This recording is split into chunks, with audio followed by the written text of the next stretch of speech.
Fala galera, eu sou o Beto Vanieri e sejam muito bem-vindos a mais um podcast Metaverso.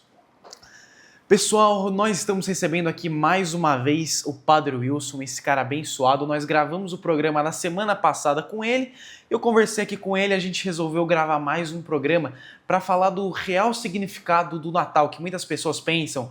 Em Natal vem na cabeça apenas o Papai Noel, aquelas árvores cheias de luzes, cheias de decoração, aqueles presentes caros, as ceias bem fartas, mas nós esquecemos de contemplar Jesus Cristo, que veio ao mundo há mais de 2000 anos atrás, trazendo alegria, propósito de vida, trazendo o livramento dos nossos pecados e trazendo a esperança de uma vida melhor. Seja muito bem-vindo aqui de novo, Padre. Beto, é uma honra, uma alegria estar aqui novamente com você, com esse povo maravilhoso. Para mim é uma satisfação, uma honra. A satisfação é a gente estar recebendo o Senhor aqui, Amém. Esse homem abençoado. Amém. Além de ter um grande conhecimento, você fala muito bem. No programa passado, você ensinou para a gente tantas coisas em relação à teologia, um pouco confusas, explicou tudo isso de uma forma muito clara e tenho certeza que vai apimentar o Natal de todos nós que estamos aqui presentes, tá? Que bom. Vamos começar com algumas perguntinhas, eu preparei aqui. Fala pra gente quais que são as primeiras profecias que a gente encontra no Antigo Testamento falando sobre a vinda de um Messias. Beto, é bom lembrar que todo o Antigo Testamento foi escrito justamente para falar de Jesus, da vinda de Jesus, preparar o povo para a vinda de Jesus. Nós temos muitas situações lá, né? Muitos exemplos lá. Por exemplo, o sacrifício de Abraão no Monte Moriá, capítulo 22 de Gênesis. Na verdade, o sacrifício de Isaac no Monte Moriá já era uma prefiguração a Jesus Cristo. Já era um simbolismo de Jesus Cristo, um símbolo, um sinal. Deus poupou o filho de Abraão, mas o seu próprio filho foi sacrificado. Então temos, por exemplo, quando Caim mata Abel. Abel também já era um sinal de Jesus Cristo. Por quê? Foi o seu próprio irmão que matou o seu irmão Abel. Caim matou Abel. Então Abel, o inocente, aquele puro, santo, justo, já era uma prefiguração de Jesus. Temos muitas profecias, poderia aqui elencar várias profecias, várias situações bíblicas se referentes a Jesus. Lembrando, repito, todo o Antigo Testamento foi escrito para falar de Jesus, para preparar o povo para a vinda do Messias. Né? Agora nós temos, propriamente para o Natal, nós temos a profecia de Miqueias, o profeta Miqueias, quando ele diz: "E tu, Belém, não és a menor da terra da nação, mas de ti sairá a luz, o Salvador." Ou seja, uma cidade tão pequena, Belém, a terra de Davi, da cidade de Davi, de lá nasceria o Salvador. Né? Temos a profecia de Isaías, quando Isaías diz: "Eis que uma virgem conceberá e dará à luz um filho, e ele se chamará Emanuel", no capítulo 7 de Isaías. Temos a profecia também de Isaías, no capítulo 9, quando ele diz que um filho nos foi dado, e ele se chama Deus Forte, Pai Eterno, Conselheiro Admirável, Príncipe da Paz. Então, o próprio profeta Isaías dá esses 4 títulos 700 anos antes de Cristo, hein? Ele já chama Jesus de... 700 anos antes de Cristo. Impressionante. Ele já chama Jesus de Conselheiro Admirável, Pai da Eternidade, Príncipe da Paz. Faltou um aqui. Pai da Eternidade, Príncipe da Paz, Conselheiro Admirável, Deus Forte. Ou seja, o próprio Isaías já fala de Jesus, né? Então, em Jesus se cumpre todas as profecias do Antigo Testamento. Sim. Todas as profecias se cumprem em Jesus Cristo. Qual que é a importância da gente saber dessas profecias para entender Jesus Cristo? Bem, para nós cristãos, como ele já veio, então, claro, nós estudamos as profecias, nós nos aprofundamos no Antigo Testamento, mas lembrando que o Antigo Testamento é importante, claro que é importante, porém, o Novo Testamento é a nova aliança. O Antigo Testamento é antes de Cristo. Sim. O Novo Testamento é o próprio Jesus Cristo. Ele é a nova aliança. Ele é o Novo Testamento. Né? A antiga lei foi escrita em tábuas de pedra. O próprio Deus escreveu do Monte Sinai e entregou a Moisés. Claro. Mas Jesus Cristo, nele se cumpre todos os mandamentos, todas as profecias se cumprem em Jesus de Nazaré. Sim. Ele foi obediente até a morte e morte de cruz. Sim. Então tudo se cumpre nele, por ele e com ele. E há profecias também sobre um descendente de Davi? Sim, por Fala quê? pra gente. Jesus, ele é o descendente de Davi. Você vê, no capítulo 10 do Evangelho de Marcos, o Jesus ele está saindo da cidade de Jericó, quando aquele povo está ali tocando nele, está aquele barulho todo, e um pobre cego ouve o barulho, mas não sabe o que está acontecendo, ele era cego. E ele pergunta, o que está acontecendo em Jericó? E as pessoas dizem, é Jesus de Nazaré que está passando. E ele diz, Jesus, filho de Davi, tem compaixão de mim. Sim. Quando ele clama, Jesus o chama e o cura. Então, na verdade, de fato, Jesus é esse Salvador que vem nos abençoar, que vem nos curar, que vem nos libertar. Sim. O que significa ser Jesus, seu filho de Davi? Filho de Davi, justamente isso. Fiz uma pequena confusão aqui com claro. A resposta. Filho de Davi. Por que filho de Davi? Por isso que eu citei agora o cego Bartimeu. Estou ficando velho, hein? Não, explicou certinho. Por que filho de Davi? Algumas pessoas acham que Jesus é filho... Um dia uma pessoa chegou, uma pessoa muito simples, claro, falou, nossa, padre, eu não sabia que o nome do pai de Jesus era Davi. E eu respondi, então eu também não sabia, eu sabia que era José, mas não Davi. Porque a pessoa fez uma pequena confusão, claro, né? Faltando explicação, claro, né? Claro. Quando Jesus é chamado filho de Davi, significa que ele é da descendência de Davi. O rei Davi viveu por volta de 1000 anos antes de Cristo. Sim. Né? Jesus, ele nasceu em Belém. Por que ele nasceu em Belém? Falando agora já do Natal, né? Por que ele nasceu em Belém? Se Maria e José moravam em Nazaré. Porque a profecia de Miqueias dizia que de Belém nasceria o Salvador. De uma cidade tão pequena, um povoado, nasceria o Salvador. Então Jesus nasceu em Belém, da cidade de Davi. Era necessário que o Messias nascesse na cidade de Davi. Por isso que se cumpriu o tempo de Maria dar à luz e ela estava em Belém. Então, ele nasce em Belém e ele é da descendência de Davi. Porque Jesus, assim como Davi, eles eram da tribo de Judá, a tribo da realeza. Das 12 tribos de Israel, uma delas era a tribo da realeza, dos reis. Então, a tribo de Judá era a tribo da realeza. Então, Jesus é chamado filho de Davi por quê? Primeiro, nasceu em Belém, a cidade de Davi. E ele também era da descendência da família de Davi, da descendência. Por isso que ele é chamado filho de Davi. Não filho biológico, claro que não, mas ele era da descendência de Davi. Sim. Por isso que ele recebe esse título. Sim. Foi claro? Claro. Muito claro, até demais. Vamos lá. Como a gente pode entender, falando pelo lado teológico, o significado do Natal, já entrando por esse lado, que o que a gente está no mês do Natal, na semana do Natal, como que a gente pode entender esse lado? Indo além do Papai Noel, da árvore cheia de decorações e daqueles presentes caros, que é o que eu falei lá no começo. Beto, eu não costumo, por exemplo, criticar nada do Natal. Sim. Porque não adianta. Uma comemoração, criticar qualquer comemoração. As pessoas gostam de árvore de Natal, vão colocar a árvore de Natal. As pessoas gostam de entregar presentes, entreguem presentes, como os 3 magos ofereceram ouro, incenso e mirra a Jesus. Daí vem a prática de entregar o presente uns aos outros no Natal, por causa dos reis magos, né? Dos 3 grandes estudiosos do Oriente, que ofereceram ouro, incenso e mirra a Jesus. Sim. Daí o costume de entregar presentes. Mas eu não critico as comidas típicas, eu não critico os adereços, os enfeites de Natal, eu não critico absolutamente nada. Por quê? Porque tudo isso é bonito. Sim. Torna essa época do ano algo especial, sim, algo bonito, né? Algo diferente. Claro. Tipo a comida, o panetone, isso. Quem dera, meu Deus, que todos pudessem ter uma ceia, mesmo simples, mas todo lar cristão, e também não cristão, todo lar, todo ser humano tem fome. Não é apenas cristão que tem fome. Sim. Todo mundo tem fome. Quem dera que todos os filhos de Deus tivessem, nesse período do Natal, uma ceia. Mesmo que fosse uma ceia simples, mas que tivesse uma ceia. Sim. Então, o que acontece? Eu não critico absolutamente nada. Mas eu vejo o seguinte, a gente pode dar um passo além. Presentes, árvore de Natal, roupa nova, comida, ceia. Mas dá um passo além.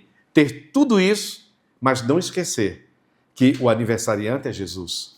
Que temos tudo isso, árvore, brilho, luz, presentes, por causa de uma única pessoa. Sim. O Salvador Jesus Cristo. Como seria bom, sabe? Como seria bonito se todos tivessem essa consciência. Então claro. Eu não fico criticando. Não fico criticando, porque também não adianta ficar criticando. Sim, eu acho que a gente deve dar um passo além de tudo isso. Sim. E como que surgiram essas tradições? Você falou dos presentes, daí vem dos Reis Magos, Sim. da árvore de Natal, porque a gente sabe que provavelmente Jesus não nasceu no dia 25 de dezembro, Não, com certeza não. Como é que foi surgindo essa festa?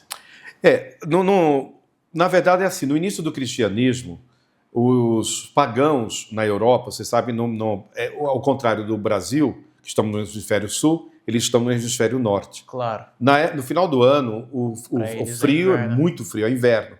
E é muito frio, né? E imagina, nevar, né? Neva e... Uma coisa que a gente não tem ideia aqui no Brasil. Eu lembro que uma vez eu fui à Itália na época, em janeiro, e estava no auge do inverno. Eu fui em algumas cidades lá, eu cheguei a pegar 1 metro de neve nas ruas. Um metro de neve. Eles passavam um carrinho assim, abrindo o caminho no meio da neve, a gente passava no meio. Da Itália? Não, isso. Muito frio, mas lugar maravilhoso. Eu fui em Lanciano, foi o Milagre Eucarístico do Lanciano, enfim. Então, assim, como era muito frio, e eles eram pagãos, eles não eram cristãos, eles eram pagãos. Claro. Então, eles, do dia 24 para o dia 25, era o dia em que o Sol, entre aspas, se afastava mais ainda da Terra, por causa da rotação. Sim. Né? Então, era um período que o Sol começava a voltar a brilhar devagarinho, tá? Mas era o auge do frio, da noite fria, do período frio, que o Sol começava... Aí o que eles faziam? Eles adoravam o Sol, porque eles eram pagãos, eles adoravam as forças da natureza. Os cristãos, olhando aquela celebração, começaram a falar assim, vocês adoram o Sol? Apenas um astro, uma estrela? Nós adoramos o verdadeiro Sol, que é Jesus Cristo. Então eles começaram a comemorar o Natal no dia 25 para mostrar aos pagãos o verdadeiro sentido, o verdadeiro Sol, que é Jesus Cristo. Sim. Então uma festa cristã suplantou uma festa pagã, daí 25 de dezembro. Padre, mas vamos encerrando esse bloco aqui, a gente já continua falando da história do Natal, da importância dessa celebração. Quero dar aquele recadinho que vocês já estão acostumados, que é anunciar sua marca, seu produto, seu comércio aqui no nosso podcast. Entre em contato com a nossa equipe, nosso número está sempre aqui na tela.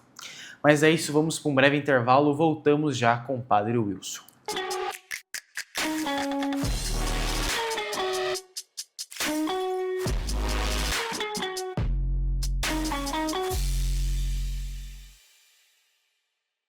Hospital Veterinário Dog Saúde, ambiente acolhedor, onde seu animalzinho se sente em casa.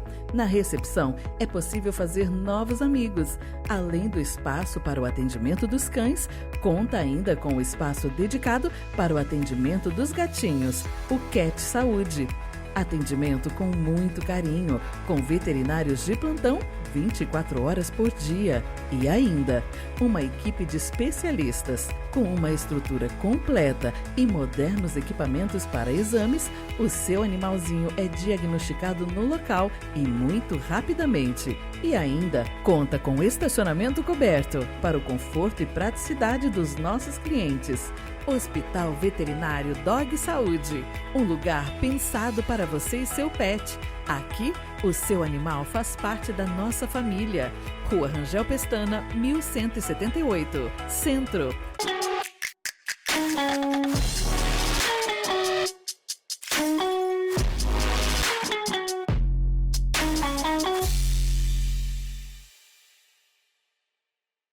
Pessoal, voltamos aqui com o nosso podcast. Para quem está chegando agora, a gente está tendo a honra de receber o Padre Wilson. Ele está falando para a gente sobre o real significado dessa festa que nós comemoramos esse ano, que é o Natal. Ele explicou um pouco da importância, do significado, falou um pouco da história da celebração, porque hoje em dia a gente sabe que Jesus não nasceu exatamente no dia 25 de dezembro, ele explicou para a gente toda essa história. E agora eu quero te perguntar, Padre, como que o Natal pode chamar cada um de nós para a conversão? Beto, o Filho de Deus, Todo-Poderoso, Filho de Deus, né, que é Deus, Sim. Nós cremos que Jesus é Deus,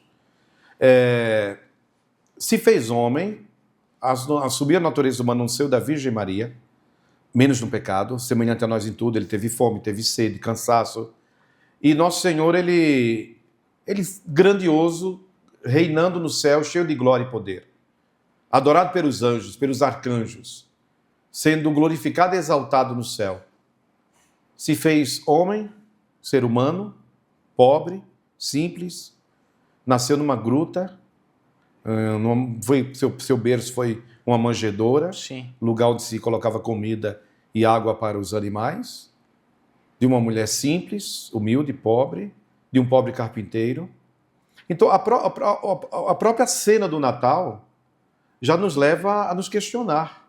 Sim. Ou seja, se ele, Deus Todo-Poderoso, se fez tão simples e humilde, nascendo numa gruta, deitado numa manjedoura, adorado ali primeiro pelos animais, por Maria, por José, por que orgulho, prepotência, arrogância? Para que guardar tanta mágoa no coração, tanta raiva no coração? Isso faz questionar nossos ideais, Isso, a nossa própria né? vida. Sim. Como eu tenho vivido, não é? Esses dias eu vi um postzinho, coloquei até no meu Instagram. Achei muito interessante. A gente nasce sem nada, passa a vida inteira correndo atrás de algo e morre sem nada. Sim. Não é verdade? Sim. Quer dizer, a gente não leva verdade. absolutamente nada, rapaz.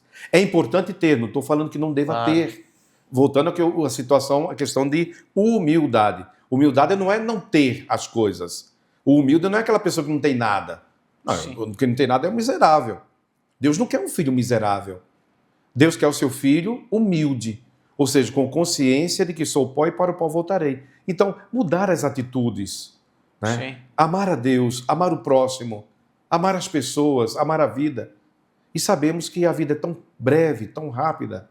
Então não guardar, não ficar guardando. Porque às vezes a gente fica remoendo ali um acontecimento, alguém falou alguma coisa, e a gente guarda aquilo e fica remoendo. Isso é sofrimento. Sim.